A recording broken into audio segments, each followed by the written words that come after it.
Mandala Soji, host acara termehek-mehek yang baru saja mengalami kecelakaan bersama keluarganya. Kecelakaan ini terjadi saat Mandala Soji dan Marida Denova kecelakaan saat sedang dalam perjalanan mudik. Kejadian ini diketahui dari unggahan terbaru Marida Denova Safriana di akun Instagram pribadinya. Dalam postingan tersebut, ia menampilkan kondisi mobilnya. Tampak dari depan, mobil Mandala itu menjadi parah. Saat sedang dalam perjalanan mudik, mobil truk tiba-tiba stop mendadak membuat mobil mereka tabrakan parah. Diketahui mobil yang dikemudikan Mandala Soji ini ternyata ditabrak truk dari belakang. Gara-gara kejadian tersebut, kondisi mobil Mandala Soji pun ringsek parah. Kejadian tersebut bahkan menyebabkan kaca mobil pecah dan berserakan di mana-mana.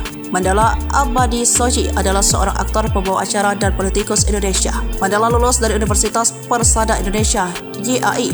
Menikah dengan Marida Denova pada 11 Januari 2011, tanggal pernikahannya dihitung menggunakan adat Jawa. Aktor dan presenter Mandala yang juga seorang politikus itu kini sudah punya keluarga kecil bahagia.